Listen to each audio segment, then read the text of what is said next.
Hey everybody, CVH here, and today I'm going to be doing a quick deck tech for Altar of Despair Control Spellsword.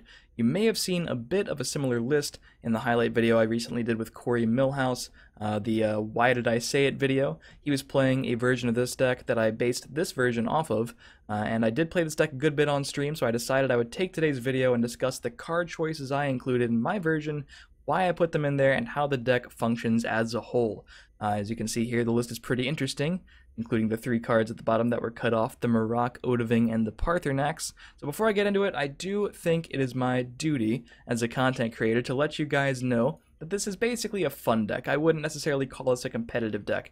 And I say this because you might be looking at it, and it's high cost due to the rarity split. There's a lot of epics and legendaries, and say to yourself, you really want to make this and take it to the ladder immediately. But if you're a new player, I hesitate to craft some of the more expensive cards in this list just to play this list.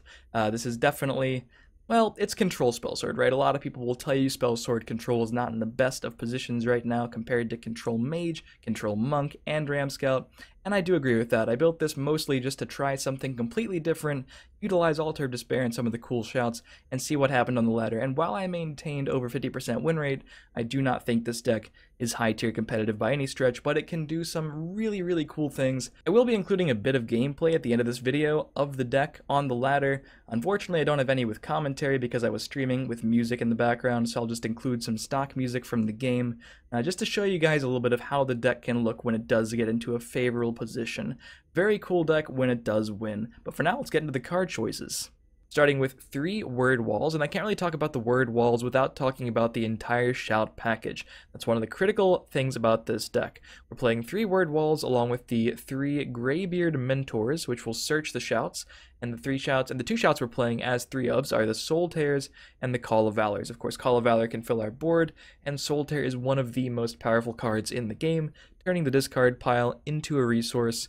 And we should also mention at the start, besides the shout package, which is pretty critical, the Altar of Despairs. So this allows you to basically get a free creature every single turn if you've managed to slow the game down to the point where you're playing Altar and you're not just dying because of the tempo loss. A really cool card, and you are filling your discard pile up, just you can reuse those creatures that you're now destroying with the Altar, thanks to the Soul Tears and thanks to the Skeletal Dragons. So we're trying to make sure we have every slot in the curve filled a little bit at least so the altars don't whiff.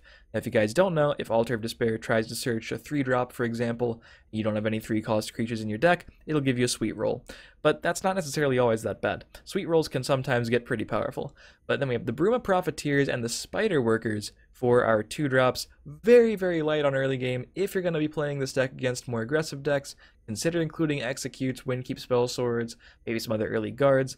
The options are all over the place. You could basically go with anything, but we're going very light in this particular build.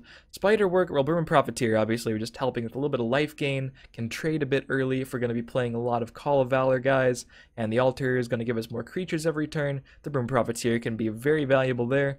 Spider Worker, basically just trying to cycle and find those shouts, find those Altar of Despairs, and find our late game. Definitely a card that is better against slower decks and faster decks, but sometimes the faster decks want to sink damage in it when they think you're playing Dwemmers, and that's all right with me.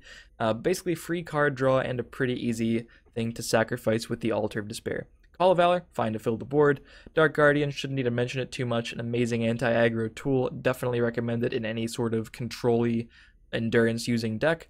Necromancer's Amulet, another interesting way we're gaining life with this deck. Corey was playing Bone Colossus in his version, which makes this card even better, but it works very well with the Altar of Despair because you'll be sacrificing creatures every single turn. And you could use even more token generators besides the Call of Valor, maybe Bone Colossus again, along with this card. You might have seen a few people use it with Spider Daedra in some scout versions of this sort of type of deck. Then 2 Edict of Azuras could definitely be a 3 of. I cut a lot of things out and down in card counts due to space and space alone, but definitely encourage you to play 3 of these cards if you're looking for something that you need to replace something else with. Edict of Azure, one of the best cards in the game.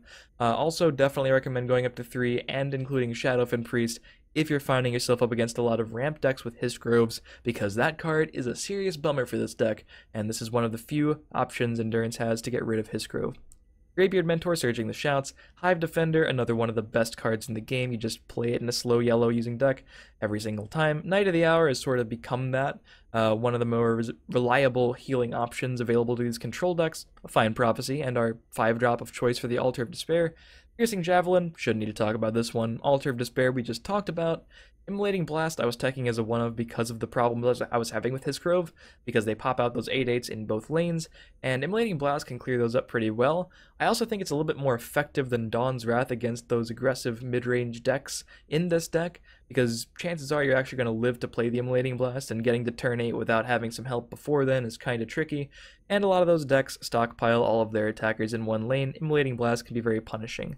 Undying Dragon. Now you might be curious about this card, but this card was incredibly powerful when I was playing this deck earlier.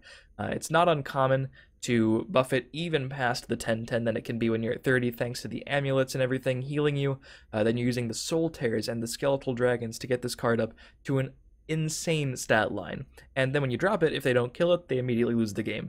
A lot of things in a late game can be like that, but Undying Dragon can also help you survive to get to those crazy late game plays, so I think it's correct to use this as a 6-drop of choice in this particular deck.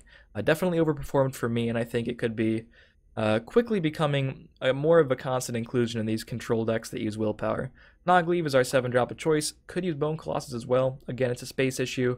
Sometimes it kind of sucks when you draw the Nogleave early and you have the altar going later and you get a sweet roll on 7, but you just kind of have to power through it to get to your Skeletal Dragons.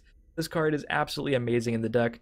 One of the more important cards for this particular style of deck. Again, if you're only going to be creating the Skeletal Dragons to play this deck, might not be the wisest use of Soul Gems, but this card is also very good in the Ramp Dragon Scout decks.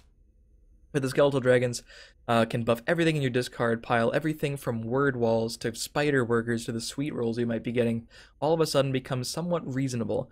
I even played a 9/13 Word Wall on someone today. But yeah, Skeletal Dragon, again, another one of those cards that can keep the resources flowing. We're not playing the ramp package because I didn't really have the space to fit it in with all of these cool tricks the deck can do.